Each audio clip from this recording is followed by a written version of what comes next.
Bismillahirrahmanirrahim. Assalamualaikum warahmatullahi wabarakatuh. Bismillahirrahmanirrahim. Alhamdulillahirabbil alamin wassalatu wassalamu ala asyrafil anbiya'i wal mursalin sayyidina wa maulana Muhammad wa ala alihi washabbihi ajma'in. Allahumma iyyaka na'budu wa iyyaka nasta'in wa la haula wa la quwwata illa billahil aliyil azim. Alhamdulillah, saudara-saudaraku semua pemirsa MTSA Channel, masih dalam suasana Hari Raya Idul Fitri 1441 Hijriah, kita dalam suasana silaturahmi. Kalau di Palembang saling sanjo-sanjoan kita. Berhubung keadaan lagi di lockdown, kita saling doa ya. Kita berdoa, saling sapa melalui media online ya. Sementara kita menunggu sampai selesai, insyaallah wabah COVID-19 ini akan segera berakhir untuk kita. Berselawat pada Rasulullah SAW dengan mengucapkan Allahumma sholli ala sayyidina Muhammad wa ala sayyidina Muhammad. Pada siang ini alhamdulillah kita kembali dalam acara kenangan indah bersama guru kita Syekh Zaw Izam. Pada saat ini kita telah hadir salah seorang yang cukup dekat dengan guru kita ya. Beliau selain jadi seorang murid, sudah diangkat menjadi anak angkat beliau juga. Bahkan beliau di depan saya sampai dinikahkan langsung di hadapan guru kita ya, bersama dengan teman beliau yang lain ya. Jadi alhamdulillah kita sapa saudara kita M. Isa ya, Muhammad Isa. Nanti kita berkenalan pada beliau. Beliau cukup dekat dengan guru kita ya. Di akhir-akhir hayat beliau membantu guru kita ya, melayani guru kita, membantu keperluan-keperluan guru kita untuk berdakwah ya, di jalan Allah ini, menyiarkan agama kita ini ya. Jadi tanpa panjang lebar, mari kita mengobrol-ngobrol. Mungkin ada sesuatu kenangan yang indah, yang menarik, yang mungkin yang ada yang spektakuler ya, yang dialami orang-orang yang terdekat terakhir dengan guru kita sebelum guru kita meninggal dunia. Nah, kita sapa langsung. Assalamualaikum Isa. Waalaikumsalam warahmatullahi wabarakatuh. Nah, alhamdulillah Sa. Terima kasih antum sudah meluangkan waktu bisa hadir di studio MTSA Channel. Yang mana studio kita ini bersebelahan langsung dengan makam guru kita Syekh Zaw Izam. InsyaAllah beliau tahu ya, InsyaAllah beliau tahu siapa anak-anak muridnya yang telah hadir berziarah dan ikut dalam mensiarkan agama ini ya. Dalam kita berzikir, dalam kita sekarang dalam suasana cerita, suasana wawancara kita ya, mengenang guru kita. InsyaAllah beliau tahu dan akan menambahkan kedekatan kita dengan guru kita. Mungkin awal Isa, coba antum mungkin tahu saudara kita pengen kenal antum siapa, nama lengkapnya, binnya, mungkin tinggal di mana saat ini. Padahal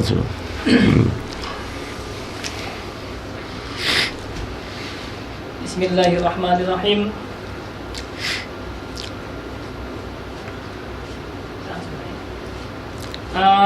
Nama saya Muhammad Isa Sabta dan saya tinggal di 14 Ilir di Pasar Kentut. Dan awal mula saya kenal dan belajar kepada Allahyarham Syekh Zaw Izam. Kalau background Ana ini sangatlah tidak bagus, Ustaz.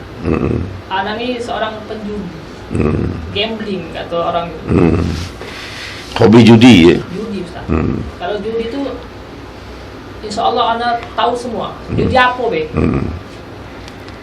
Jadi dalam semasa Anda berjudi ini tidak ada hasil, tapi tidak kalah, balance. Orang yang gambling ini, yang berjudi, orang yang berpikir. Jadi setelah berpikir, karena dalam judi ini tidak ada perkembangan, jadi Anda bertobat. Dulu Anda tidak kenal ustadz, bahkan kiai, ulama, Anda tidak tahu. Ngaji pun tidak tahu. Bahkan sholawat Anda tidak tahu sholawat. Tidak tahu ustadz, sholawat apa, sholawat tidak tahu. Jadi Anda taunya ke ini, tapekong. Jadi ada kawan Chinese, agama Buddha. Jadi dengan dia bertanya, di mana tempat ngamal nasib yang bagus. Anda punya niat, kalau Anda sudah berjudi menang banyak, Anda nak berhenti, Anda usaha. Jadi waktu itu dia ingin ngajak Anda ke kelenteng Dewi Kwan Im di Sepuluh. Tapi tutup karena kelenteng itu buka setiap bulan tanggal 14. Tapi Anda diajaknya di kelenteng Gunung Dewata, aneh ketemu di Kamboja. Jadi Anda ngamal nasib. Nah, dalam ngamal nasib itu, ya intinya Anda ringkas, Anda tidak ada nasib di judi. Nah, itu Anda sudah lihat. Jadi kalau Anda tidak ada nasib di judi, Anda tobat. Langsung maghrib Anda ngambil peci, ngambil sarung, Anda sholat. Nah, setelah sholat, ada hati ini pengen belajar agama. Karena sholat ini, ya pengen belajar. Nah, memang agak rumit, Ustaz. Agak panjang cerita Anda di dalam sejarah ini, kemudian Abah ini, ada cerita yang panjang. Waktu itu Anda belajar, ada kawan ngajak di Sekolah Ilir dulu, ada Majlis Taklim Al-Muqtadi, Ustaz Mukodin. Setelah belajar, nah Anda bertemu kawan lagi, Anda ikut belajar ke satu Ilir ini, tempat Syekh Zawi Izom. Anda bukan membedakan yang lain. Nah, yang aneh itu di sekolah itu dia ada aturan tidak boleh belajar di tempat lain. Harus pilih salah satu. Anda bingung. Baru mau nak belajar agama sudah ini kita dilema.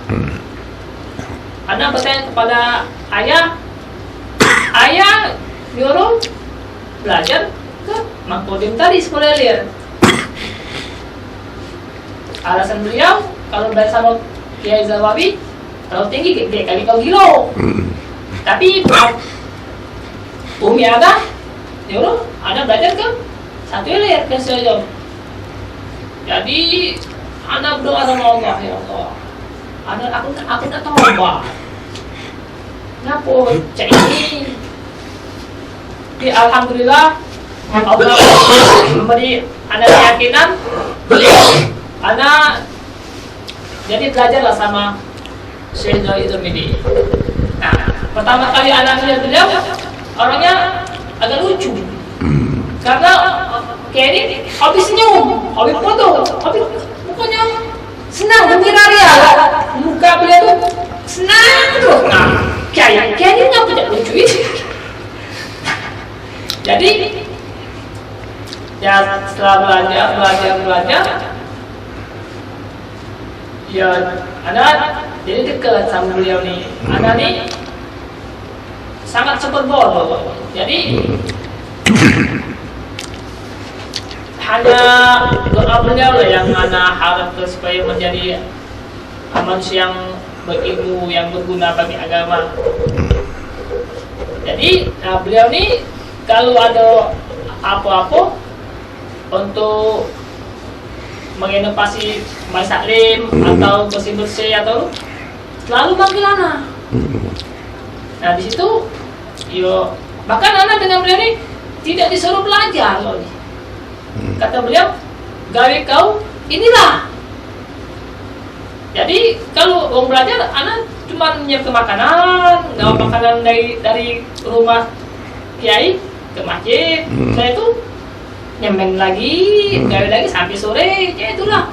Nah, kalau kata gawean, ya kadang sini, kadang tidak. Kalau ada gawean, ada dipanggil, sini lagi kan. Nah, tapi di situ, anak dikasih duit, kasih uang. Tapi anak ini ikhlas. Anak sempat melihat jika kiai minta duit, tidak bakal tumbe. Tapi beliau ini makso sampai membukuk, membela. Jadi anak mbek.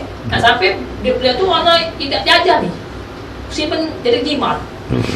Karena ekonomi butuh ya tempat. Jadi keluar juga lagi.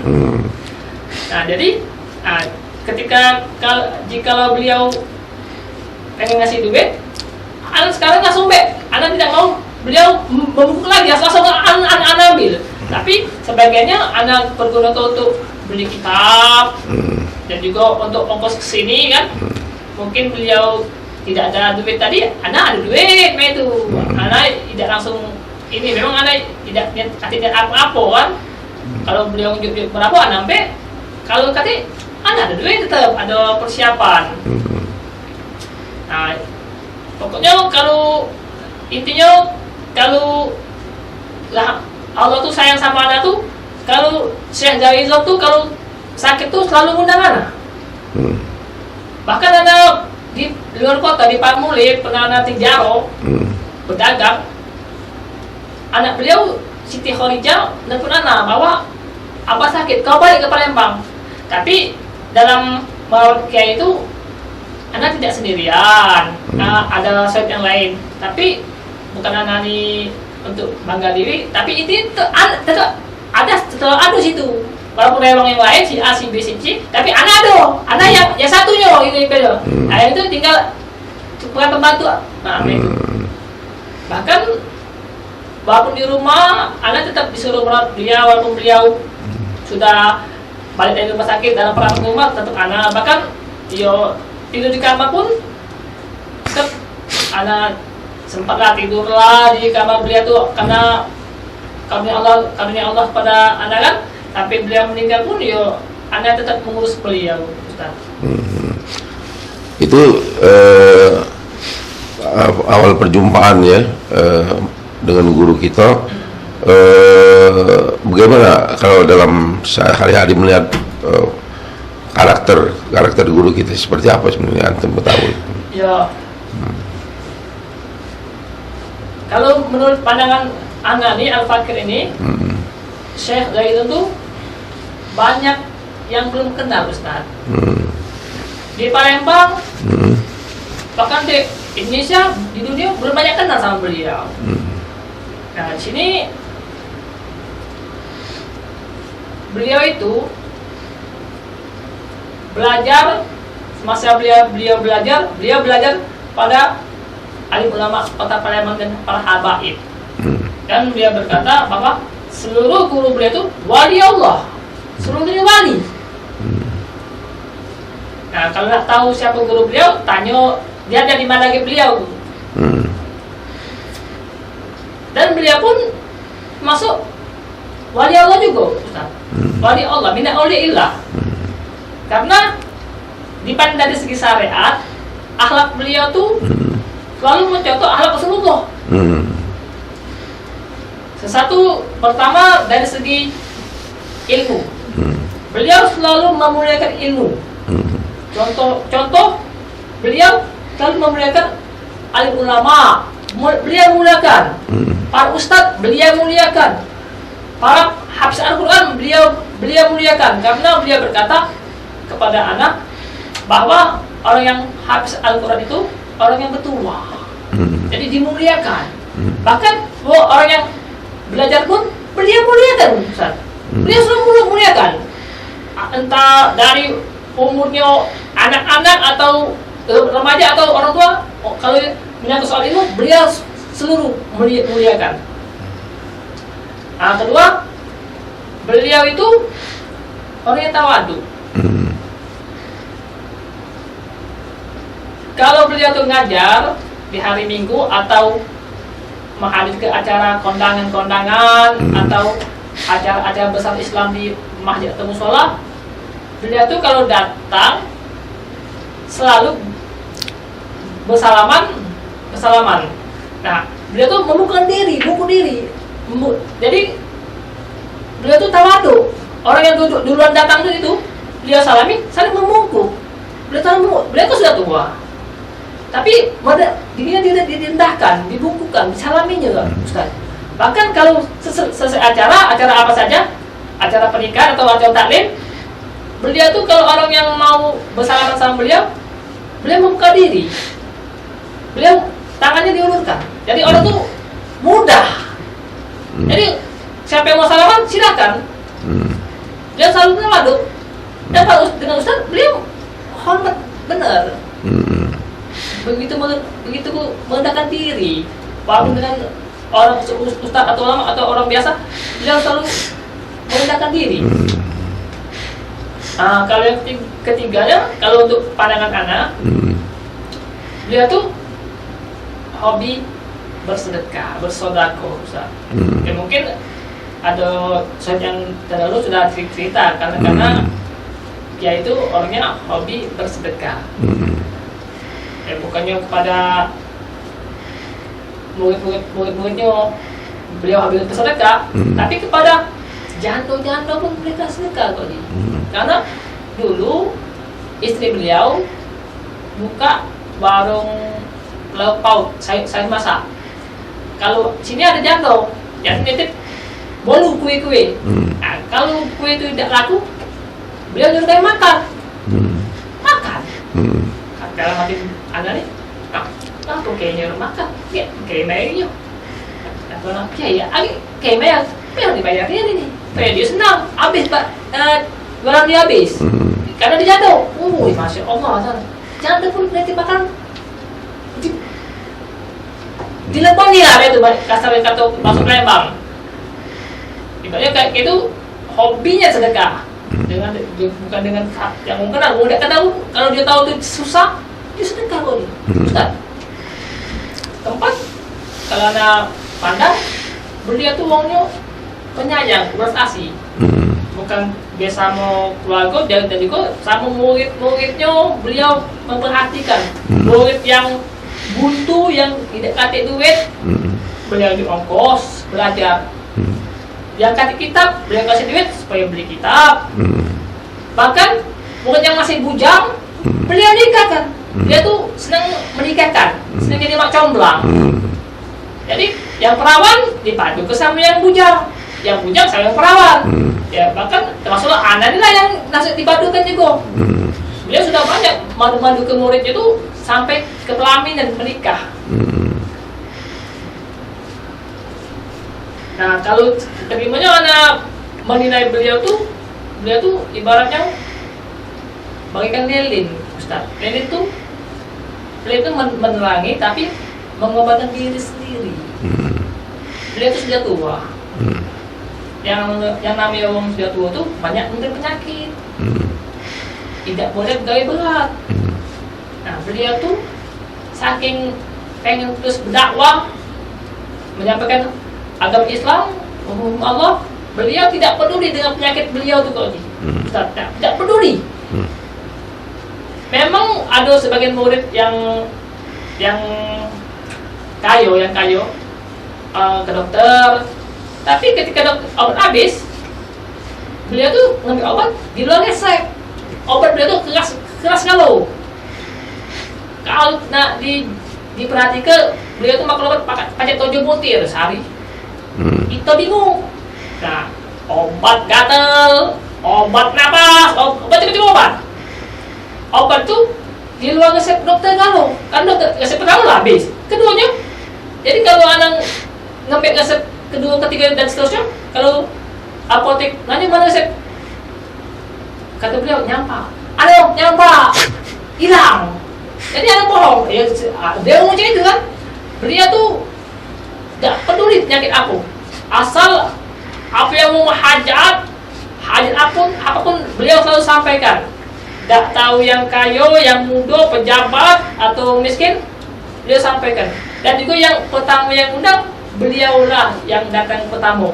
Beliau tidak pernah milih-milih yang kaya datang duluan, yang pejabat datang duluan, yang miskin kaget tidak. Yang pertama undang itu yang datang pertama kali. Dan juga beliau pun saking banyak makan obat tadi, ada efek samping Ustaz. Kuping beliau agak tuli. Jadi kalau ngomong dengan Syekh Zaidam harus dekat kuping, dekat kuping beliau dan besar suara kita. Itu pun tidak langsung dengar. Kita ngomong tuh 2-3 kali baru pasti tangkap. Ulang-ulang baru bisa tangkap, bukan sekali ngomong langsung bisa tangkapnya. Episode kedua beliau kena serangan jantung karena obat tadi. Bahkan di saat beliau meninggal, Allah memanggil beliau ya karena lantaran penyakit jantung tadi. Walaupun dia sudah 2 kali ganti cincin, ya yang kali tidak bisa lagi kan, karena efek dari obat itulah kok. Dia berkorban demi umat tadi, terus mengajar, bahkan beliau tidak bisa berjalan dikasih obat, beliau tetap mengajar Ustaz. Anak beliau ini kayak hebat ini dari segi akhlak, ini dari segi tingkah laku bahwa dia teman wali Allah. Nah ini termasuk dalam suatu kenangan bahwa beliau wali Allah, karena ada satu dalil yang mengatakan dari wali ila wali, jadi yang mengetahui wali kecuali wali. Beliau tuh Ustaz kalau ada kebiasaan kalau sore pada asar dia tuh setelah istirahat sebentar dia tuh nulis anak membacakan materi yang akan diajarkan nanti kan. Kalau tidak nulis beliau kontrol ke Mas Salim, beliau kontrol beliau atau baca kitab atau kontrol kitab yang ada dalam lemari Mas Salim tadi. Nah pada saat itu anak lagi nyapu, lagi bersih-bersih, lagi beres Mas Salim kan.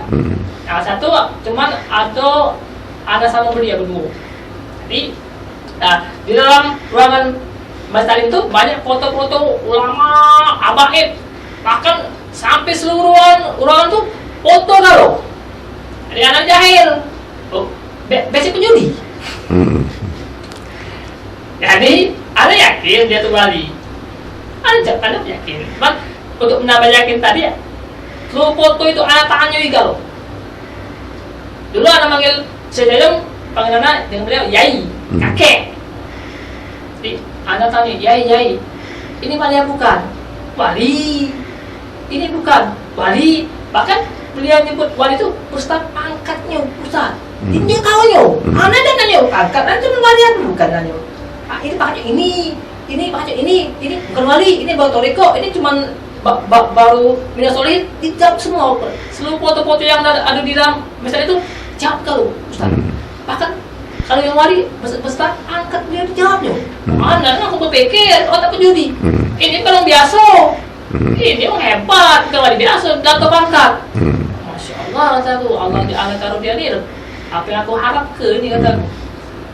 Nah itu sebagian dari cerita masuk dalil alasan orang mengapa anak mengatakan beliau seorang wali. Anak mengalami sendiri kan, itu satu kalau beliau. Nah ini bahkan waktu tak tahu tahun berapa, waktu habis Al-Habib Umar bin Hafiz bin Salim bin Syekh Abu Bakar pendampingan ke Palembang dulu, santer lagi membumi.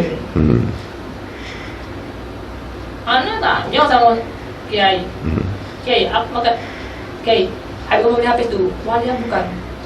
Wali sah. Pangkatnya auta tunjang langit. Dia tahu pangkatnya itu. Hebat kayak ini kata aku. Tahu pangkat Abu Habib. Habib Umar Habib tahu beliau ini pangkatnya bukan wali biasa, tidak mungkin sama kata aku. Tidak lebih rendah. Wah hebat kayak ini kata aku. Tahu pangkat. Bahkan wali-wali di Palembang ini yang makam-makam wali di Palembang ini yang sudah mati yang itu anak tanya kalau. Tapi itu sudah dibahas, ada panjang lagi, itu cuma contoh saat itu deh. Nah itu Ustaz. Nah,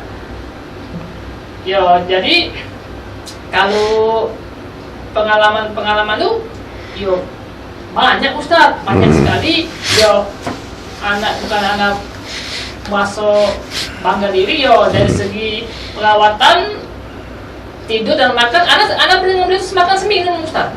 Apa yang beliau makan, anak makan. Beliau tidur, yo anak mengabdi beliau, anak tidur di kamar beliau. Jadi kenangan tuh sudah banyak benar. Kalau kenangan yang terindah tadi, yang memang spektakuler yang kalau Ustaz tadi pernah suatu malam beliau pernah berkata bahwa aku telah lulus ujian, aku telah dicoba Allah 5 juta masalah, aku lulus, kata beliau, aku lulus. Nah, dan aku telah memenangkan kontes kewalian dan aku menang. Kok rupanya untuk menjadi wali kutub itu di seluruh dunia. Seluruh dunia itu kontes. Beliau menang ya, aku menang ya, kata kiai. Dan sekarang paket aku magang aku Kutbu Rabbani. Anda dengarnya itu? Wahai Haikalun Nurani. Dan juga aku dapat isi pangkat yang mana pangkat itu tidak didapatkan oleh si Abdul Jalani. Aku dapat. Dan hal yang sani. Bidang kedua aku dapat. Nah, selain itu tuh geladai malaikat. Jadi beliau tuh ya super hebat. Di mana salah satu pangkat tidak didapatkan oleh si Abdul Jalani. Dia dapat. Mendengar beliau ngomong itu, gemetar badan anak, gemetar. Ya Allah, aku anak tak rasa saya pengen gemetar, jatuh aja, asli nak nyampak jatuh. Tapi doa ya Allah, mau kasih ya Allah, anak berlana mati. Kau sudah ngajak aku. Guru kutub, aku dah paham, tapi ya Allah, aku kiri tingginya kutub ya Allah. Kalau senangnya bahagianya aku senangnya guru kutub ini, kata aku ya Allah. Ini tidak terpakai yang dalam pikiran seorang penjudi. Dapat seorang guru yang kutub, yang begitu tinggi, yang begitu mulia di hadapan Allah, di sisi Allah. Kita akan senang. Dan beliau berkata, nah di sini Anda juga sempat sedikit meluruskan kalau ada yang salah. Beliau tuh memang mengajar tiap malam tanpa murid, tapi ada murid, Ustaz. Beliau tuh murid beliau tuh banyak. Beliau tuh atau dari kalangan para wali atau para malaikat pun belajar sama beliau. Anda melihat sendiri, beliau datang kalau berdialog, ngomong berbahasa Arab kayak berteman, ada orang itu, ada tamu, tapi gak goib, tidak kelihatan. Beliau belajar ya, ada muridnya tidak tahu dari kalangan malaikat atau kalangan wali-wali Allah. Anak tidak tahu, anak tidak melihat, tapi dari tingkah laku beliau itu, beliau berkelakar, saya jawab dengan bahasa Arab. Nah, jadi beliau pernah berkata dengan anak Isa bahwa tahun itu satu, tidak bisa dua. Tahun itu tidak ada tinggi, tidak ada pendek, tidak ada cantik, tidak ada buruk, tidak ada nikmat, tidak ada mudarat, tidak ada sakit, tidak ada sembuh. Tapi cuma satu, cukuplah Allah. Kita sakit Allah, kita baik Allah, kita nikmat Allah, seluruh Allah. Setelah di akhir hadis beliau menulis perkataan dalam bahasa Arab Melayu, Allah saja. Itu Ustaz, kalau Anda memandang beliau sudah nyampe pada Allah. Jadi tidak ada lain, Allah saja. Itu Ustaz, kalau Anda memandang beliau itu. Ya, ada lagi nak tanya Ustaz? Ya, alhamdulillah. Itu rinci ya, panjang lebar ya. Tadi 5.000 cobaan, 5 juta cobaan. 5 juta cobaan. 5 juta ya. Ya, pernah juga terdengar karena waktu itu di sama beliau, berarti sudah lewat cobaan 5 juta cobaan ya yang beliau alami untuk mengangkat makam beliau ya. wali kutub tadi Ustaz, makhluk kutub tadi. Beliau dicoba Allah dengan 5 juta cobaan dan lulus dan di kontes dengan seluruh wali di dunia ini beliau yang menang karena beliau yang paling sabar. Mungkin sebagai tambahan sedikit, mungkin antum banyak sekali kenang-kenangan yang lain ya kalau bersama guru kita. Kalau memang ada, tidak apa-apa. Kalau masih ingat apa perjalanan sama beliau, mungkin ada yang cukup menarik itu disampaikan. Kalau tidak, langsung ke pesan sama dulur-dulur kita.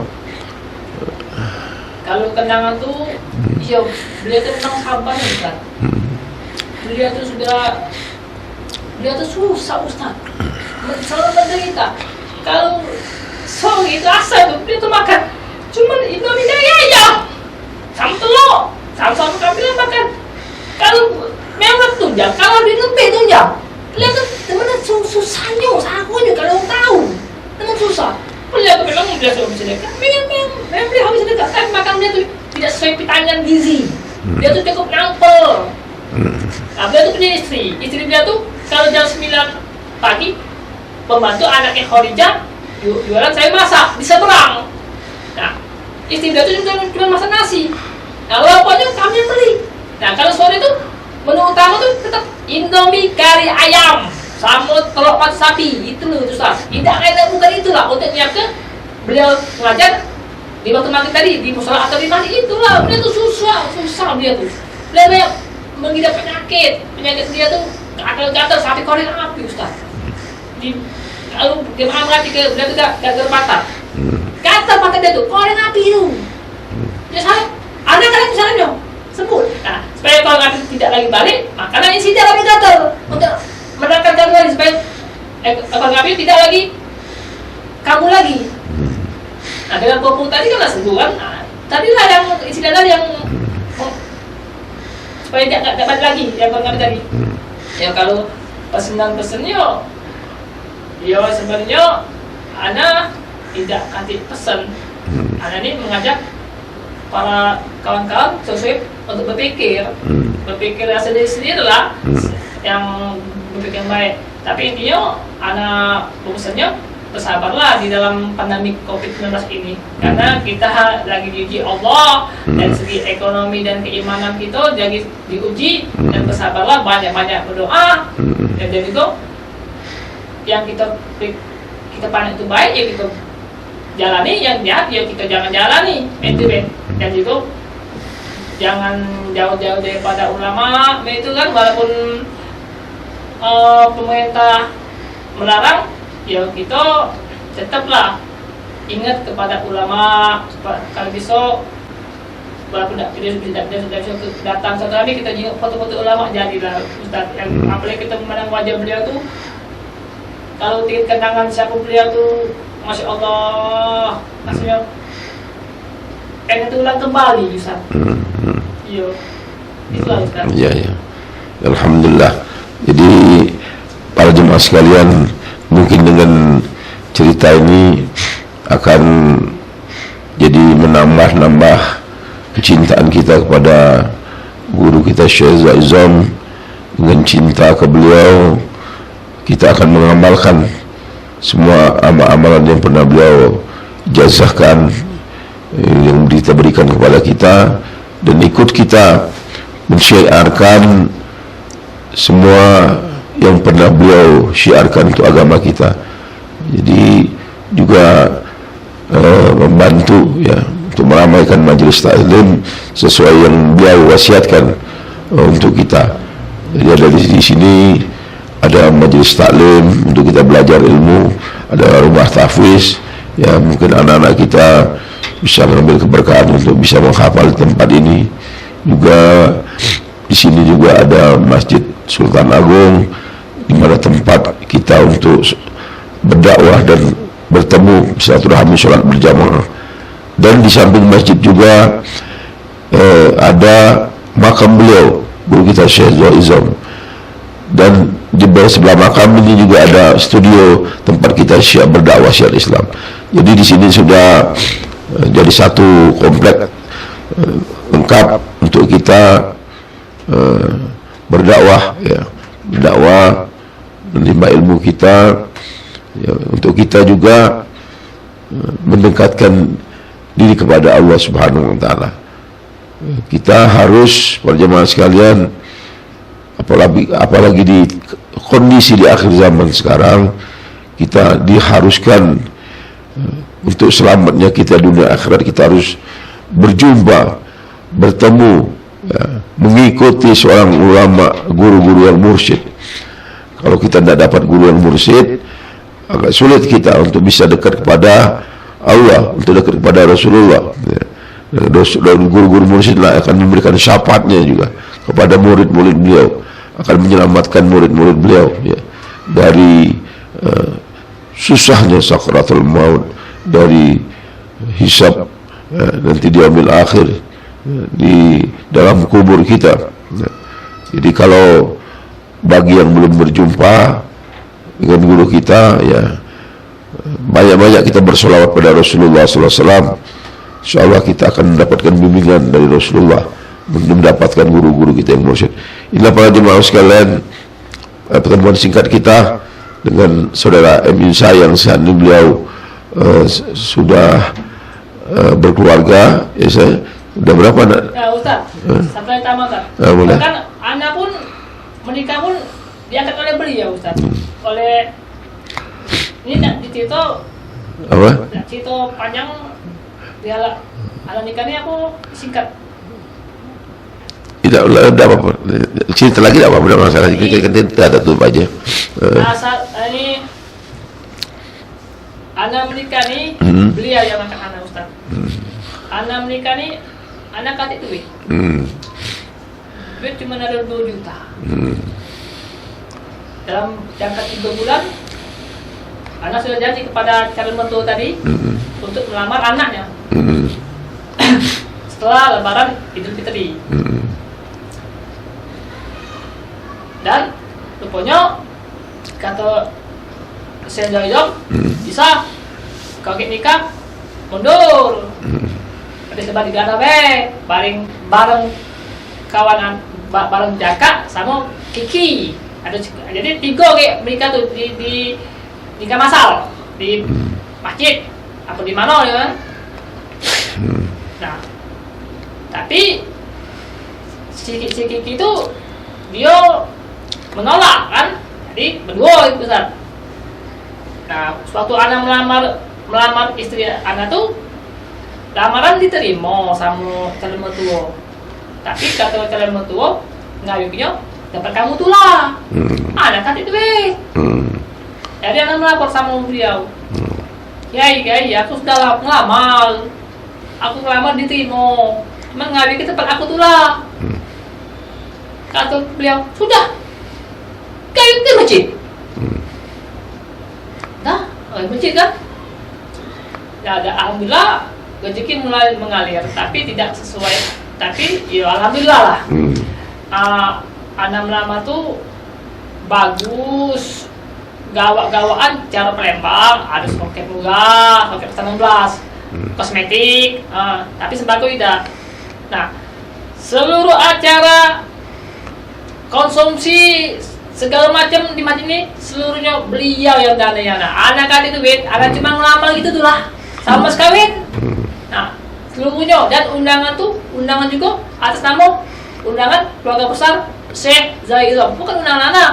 Kalau anak undang, Ustaz datang kalau, Ustaz datang nama anda kenal siapa anak. Kalau kayak undang datang banyak, jadi membludak. Pas itu hari tasik yang ketiga bersama yo saya anak tadi Jaka karena alat juga karena si Kiki tidak ini kan.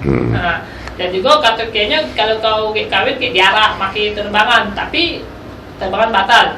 Ada hadro, ada kawan yang bantu hadro. Alhamdulillah acara anak menikah tuh akad nikah di masjid dan masang pelaminannya di halaman masjid.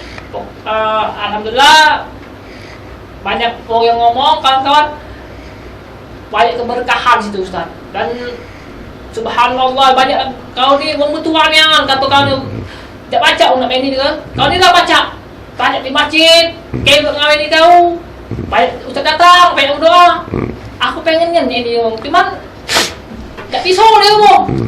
Nah itulah saking sayangnya beliau itu kepada Mogoing tadi, beliau sempatlah menikahkan. Bahkan yang jadi itu beliau memang sudah berjanji, sebelum sudah berjanji Ustaz. Kita berjanji sama anak bahwa beliau pengen nikahi anak.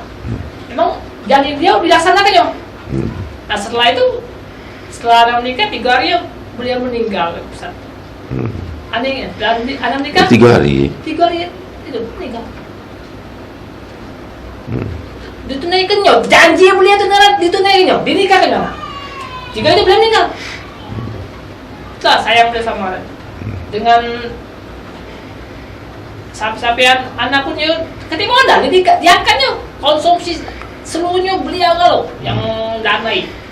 Itulah subhanallah ya, anak tidak bisa membalas kebaikan beliau ya, hanya Allah yang bisa membalasnya. Kalau anak ini baik-baik terima kasih lah sama beliau tuh. Tidak baca lagi, nak ngomong, tidak baca lagi, kalau malas tidak baca ya, hanya Allah yang maha tahu. Itulah Ustaz. Ya, itu sebagai tambahan saudaraku bahwa proses pernikahan beliau ya di tempat ini ya, ini merupakan kenangan yang sulit untuk dilupakan ya, mungkin hanya agak terbatas memang pertemuan kita untuk kenangan bersama Syekh Zawi Izam ini. Mungkin di sini dulu, nanti kalau nanti ada cerita bisa kita sambung lagi di episode yang kedua. Kalau nanti ada lagi yang cerita yang perlu kita sampaikan. Untuk hari ini kita cukupkan dulu pertemuan kita. Terima kasih ya Isa sudah datang ke tempat ini dan berbagi ceritanya. Insyaallah dapat bermanfaat semua untuk kita. Kami hari ini mohon maaf kalau memang ada kata-kata yang kasar atau kata-kata yang kurang berkenan didengar oleh saudara-saudaraku sekalian. Kami mohon maaf bersama adik kita Isa, mohon maaf juga. Kami mohon ada salah mohon ampun pada Allah Subhanahu wa taala. Walaupun minkum. Assalamualaikum warahmatullahi wabarakatuh.